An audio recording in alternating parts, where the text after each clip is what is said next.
During the Great Depression, before the start of World War II, the second part of the New Deal brought the Housing Act of 1937 set up housing agencies all throughout the United States in an act to abolish slums all throughout the nation caused by the Great Depression. This act now allowed the CHA to exist in Chicago. As executive director, she applied several housing complexes all throughout the Illinois area. These original housing complexes also coincided with the unspoken rule that the tenants allowed into these complexes would also have to be the same race of the people of the neighborhood.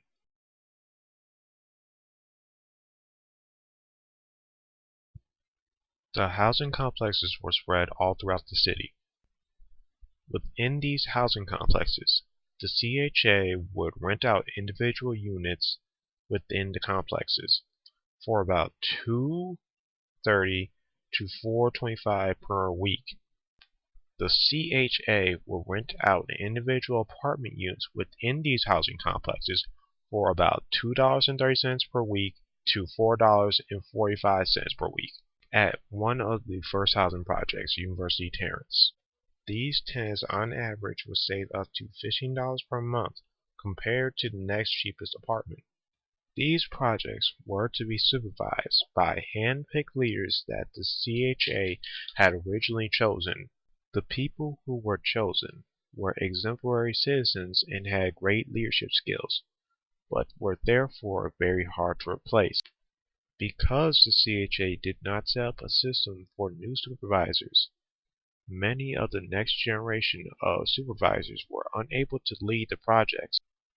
This shows a flaw of the CHA that many housing projects to this day still do not have a stable state leader.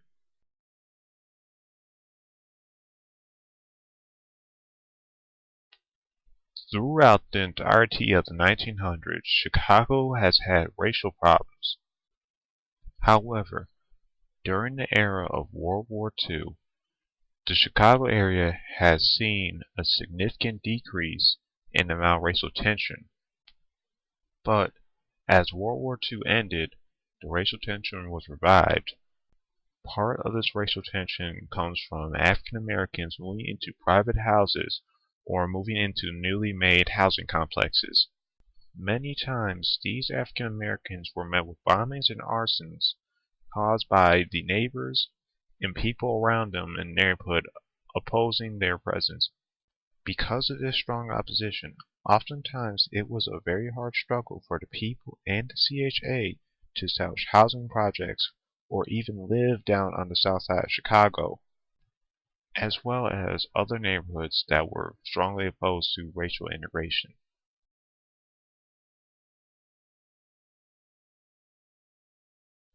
Starting with the Great Depression and through the end of the Civil War, Chicago started to develop slums.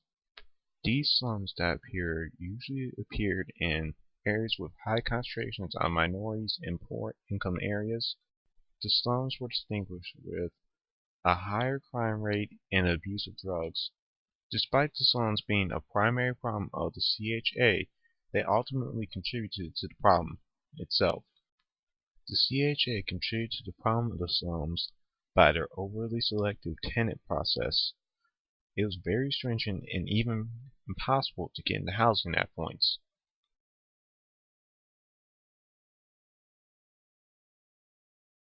The Housing Act of 1949 was an act that sought to create over 800,000 housing units all around the United States.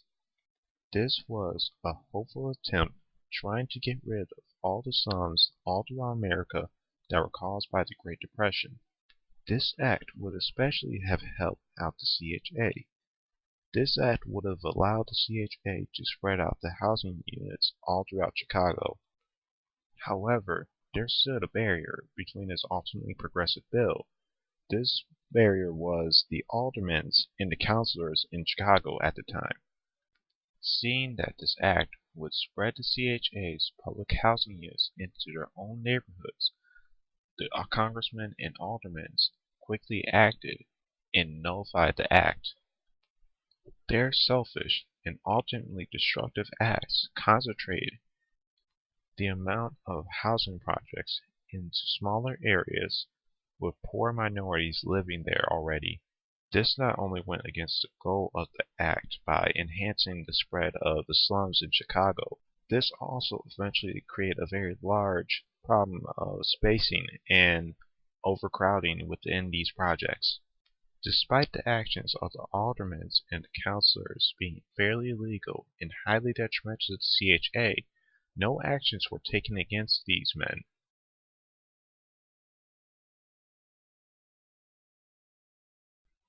While Elizabeth Wood was the executive director of the CHA, she had a very ambitious, overlying goal for racial integration.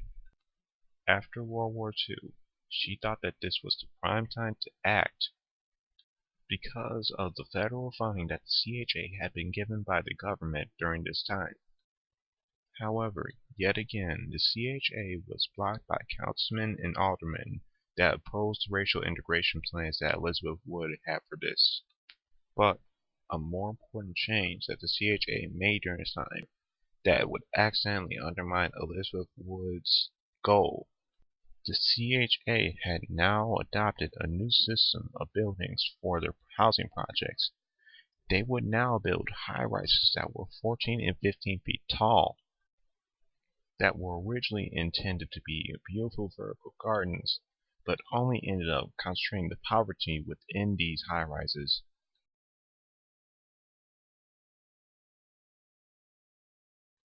Between 1953 and 1954, the CHA acquired a client by the name of Bay Howard, who was a very fair-skinned African-American woman. Elizabeth Wood and the CHA thought that it would be an okay idea to place Bay Howard in the white project of the Trumbull Homes in South Deering. This action showed a very poor decision-making on the part of Elizabeth Wood and the CHA.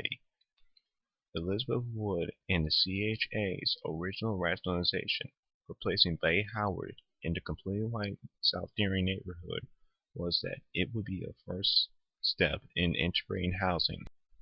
However, with this rationalization, they had still completely ignored one of the most important facts during this time, that she was still African American and completely deviated from the rule of keeping the same race of people in the same housing units. Because of the breaking of this important rule, chaos ensued, and Bay Howard and her family were harassed by the tenants as well as the entire neighborhood of South Deering. The harassment that the Howard family had faced was so bad that it took police in order to gain control of the situation that the Howard family was facing. In the months following the harassment, Bay Howard and her family needed police escorts in order to go outside to the park or anywhere within the neighborhood.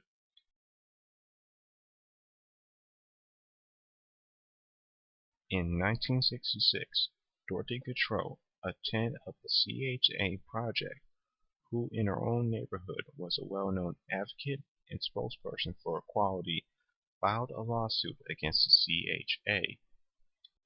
The lawsuit stated that the CHA had used racially discriminatory policies that have placed a large concentration of minorities into housing complexes that were specifically placed into poor minority neighborhoods, as well as these public housing complexes being isolated from everything else. This lawsuit, made by Dorothy Gautreaux, sought to break the chains of the racial segregation and discrimination of the CHA that had cursed it from its initial conception. Dorothy Gautreaux in her case eventually went on to the Supreme Court and eventually got tried. However, tragically, Dorothy Gautreaux died before a decision was made on her case, but her legacy lives on the change that she made for the CHA. In the decision of Dorothy Gautreaux's case, she created a turning point in history for the CHA. Gautreaux's court case allowed for the CHA to create 2,000 units in more racially diverse neighborhoods.